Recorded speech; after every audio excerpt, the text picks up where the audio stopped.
ሰላም ውድ ቤተሰቦቼ ዛሬ እንግዲህ ከባለፉት ቪዲዮ የቀጠለ ስለ revaluations of plant assets እናወራለን ማለት ነው። ለዚህ ቻናል አዲስ የሆናችሁ ቤተሰቦች ሰብስክራይብ በማረግ የደውል ምልክቷን በመጫን ቤተሰብ መሆን ትችላላችሁ። አዳዲስ የአካውንቲንግ ቪዲዮዎችንም ማየት ትችላላችሁ። ከዚህ በፊት የነበሩት ቪዲዮዎችን ያላያችሁ ቤተሰቦቼ ዲስክሪፕሽን ላይ አስቀምጥላችኋለሁ። እዛ ላይ ሄዳችሁ ስለ ፕላንት አሴት እና ስለ ዲፕሪሲዬሽን ያወራነው ነገር ማግኘት ትችላላችሁ። ኦኬ revaluation of plant assets. Sometimes our book value of asset it may be differ from the market value of the asset. እኛ ኮስት ብለን መስግበን ዲፕሪሺየት እያደረግን book value a new book value እያዘጋጀን እየሄድን አሴታችንን መስግበናል። ነገር ግን ማርኬት ላይ ያለው ያ የአሴት ቫልዩ ግን እኛ ከመዘገብነው ጋር ሊለያይ ይችላል በተለያየ ምክንያት። ስለዚህ IFRS or International Financial Reporting Standard allowing the companies to revalue the plant asset to the fair value at the reporting date. On the reporting date, we have the right to revalue the property. ቢውልዲንጋችንን ድጋሚ ማስገመት እንችላለን። ማሽነሪዎቻችንን፣ መኪናችንን፣ የተለያዩ ፊክስድ አሴቶቻችንን ሪቫልዩ ማስደረግ እንችላለን።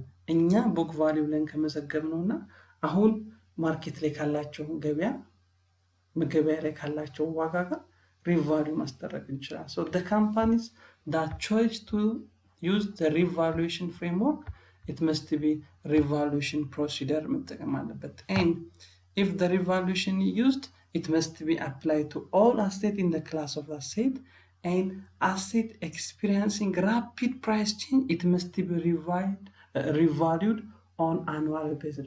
የአሴቱ ባህሪ ፕራይሱ በየጊዜው ቶሎ የሚለዋወጥ ከሆነ እኛ በየአመቱ የአሴቱን ቫልዩ ምን ማድረግ አለብን? ሪአሰስ ሪቫልዩ ማድረግ አለብን። But otherwise, less frequent revaluation is acceptable. ለምሳሌ አሴቱ ቶሎ ፕራይሱ የማይቀያየር ከሆነ ሪቫልዩ ባናስደርገውም ችግር የለውም። ነገር ግን እንደኛ ሀገር ባለ የኢንፍሌሽን በጣም ከፍተኛ በሚሆንበት ሀገር ውስጥ የአሴቶች ቫልዩ ምን ያደርጋል? ራፒድሊ ቼንጅ ያደርጋል። ስለዚህ ሪቫሉዌሽን ይጠቅመናል። ፋይናንሻል ሪፖርታችን ስናዘጋጅ በትክክል ያለንን አሴት ሪፖርት ለማድረግ ሪቫሉዌሽን ይጠቅመናል ማለት ነው። ምክንያቱም እኛ የመዘገብነውና ማርኬት ላይ ያለው ሊለያይ ስለሚችል። ለምሳሌ እስቲ ይሄንን ኤግዛምፕል ነው። The Prince Limited Company apply revaluation to equipment purchase on year 1 for 1 million. ኢኩዊፕመንቱን የገዛነው በስንት ነበረ? አንድ ማሽነሪ ሊሆን ይችላል። በ1 ሚሊዮን ብር ገዝተን then the equipment has useful life ለስንት ዓመት ብለን ነው estimated useful life ያዘጋጀነው? ለ5 ዓመት። the no residual value 0 and the princess make the following. ስለዚህ በዚህ ጊዜ residual value 0 ከሆነ እና straight line depreciation method የምንጠቀም ከሆነ 1 ሚሊዮን ለ5 ስናካፍለው ስንት ይሆናል? 200,000 ይሆናል። ስለዚህ ጆርናል ኢንትሪ ስንመዘግብ ዲፕሪሲዬሽን ኤክስፔንስ ዴቢት፣ አካውሙሌት ዲፕሪሲዬሽን ክሬዲት እናደርጋለን። ኦኬ ከ1 ሚሊዮን ውስጥ 200,000 ዲፕሪሺየት አድርጓል ካልን የአሴቱ ቡክ ቫልዩ ስንት ይሆናል ማለት ነው? 800,000 ይሆናል። ይሄንን እንዳትረሱ። ኦልዌይስ አካውሙሌት ዲፕሪሲዬሽን ካለ ከኮስቱ ላይ መቀነስ አለበት ቡክ ቫልዩ ለማግኘት። ስለዚህ 1 ሚሊዮን ነበረ 200,000 ዲፕሪሺየት አድርጓል።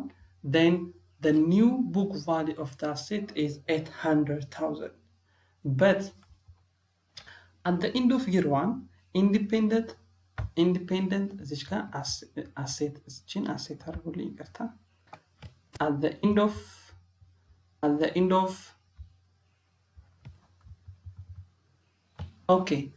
end of year 1 independent asset evaluator determine the asset evaluator ምን ብሎ ዲተርማይን ያደረገ? no the fair value of the asset, the fair market value of the asset is 850,000. እኛ 100,000 ነበረ 1 ሚሊዮን ነበረ 200,000 ዲፕሪሺየት አድርጎ 800,000 መቅረት አለበት ስንል አሴት ኢቫሉዌተሩ ወይም አፕሬዛሉ ዲተርማይን ሲያደርግ ምን አደረገ 850,000 ነው የሚያወጣው የናንተ አሴት አሁን ማርኬት ቫልዩ አለ። ስለዚህ በዚህ ጊዜ ምን አድርገን እንመዘግባለን አኮሙሌት ዲፕሪሲዬሽን 200,000 የነበረው ለማጥፋት ዴቢት ላይ እንመዘግባለን።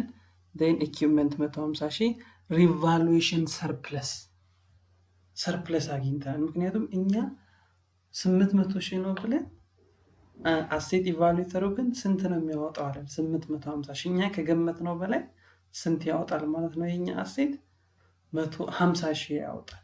ስለዚህ በዚህ ሰዓት revaluation surplus በሚኖርበት ሰዓት accumulate depreciation ዴቢት እናደርጋለን equipmentን ክሬዲት እናደርጋለን revaluation surplusን ከ200,000 ላይ revaluation surplus 50,000 ከሆነ equipmentu ስንት ይሆናል 150,000 ነው at the time of revaluation surplus but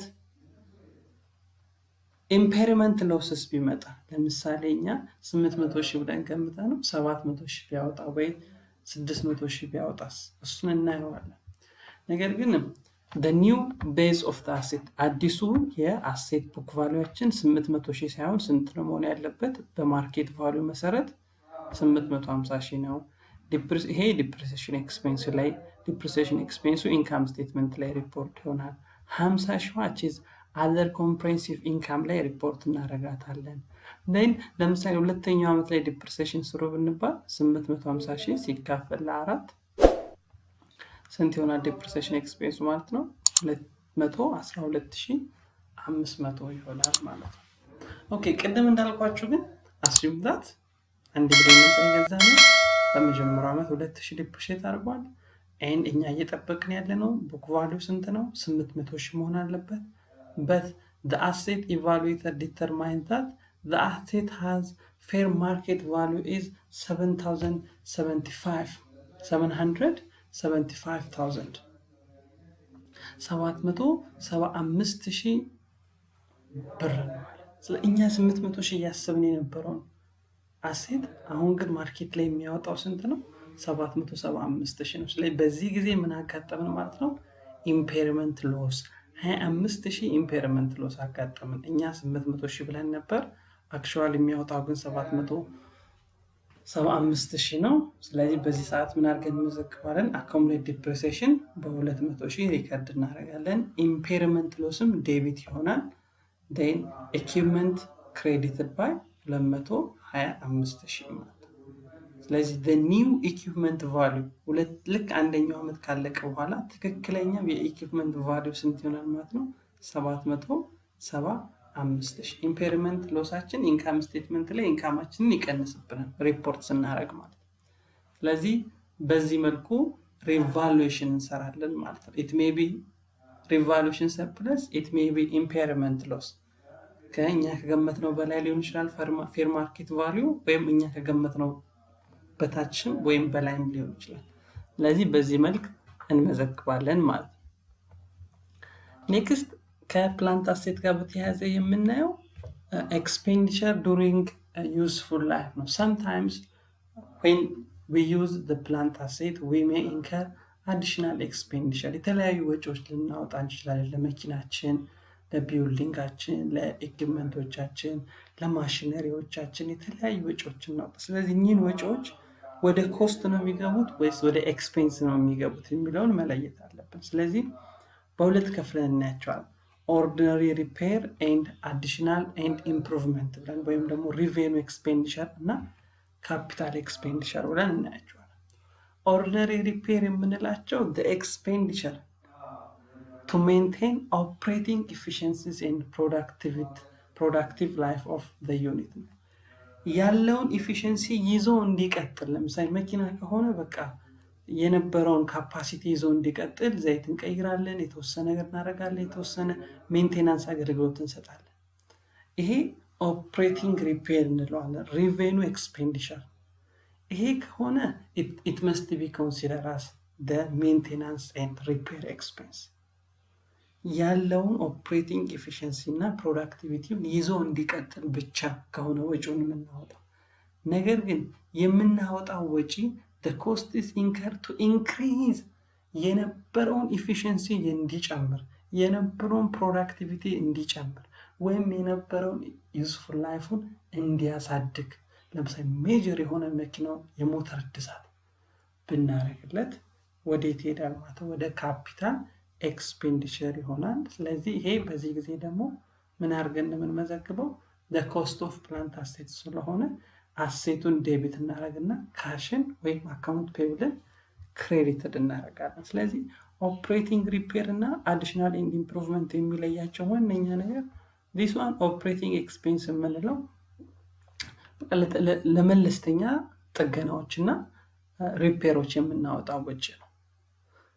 እነዚህ ወጪዎች ስራ እንዲሰራ ፕሮዳክቲቪቲውን እንዲቀጥል የሚያደርጉ ሜንቴናንስ ኤክስፔንሶች ናቸው። ነገር ግን አዲሽናል ኤንድ ኢምፕሩቭመንት ከሆነ ግን የአሴቱን ፕሮዳክቲቪቲ ካፓሲቲ ኤንድ ዩስፉል ላይፉን የሚያሳድግ ሜጀር የሆነ ቼንጅ ካደረግን ቢልዲንግ ከሆነ ሲምፕሊ ለምሳሌ ቀለሙን ብንቀይረው ኦር ሰምቲንግ የተወሰነ ሜንቴናንስ ብንሰራ ይሄ ኦርዲነሪ ሪፔር ነው። ነገር ግን ፍሎሩን የተለያየ ብሎክ የተለያየ ሊፍት ሲስተም ደረጃ ሲስተም ሰርተን ሜጀር የሆነ እድሳት ብናደርግለት ግን ምን ይሆናል ማለት ነው?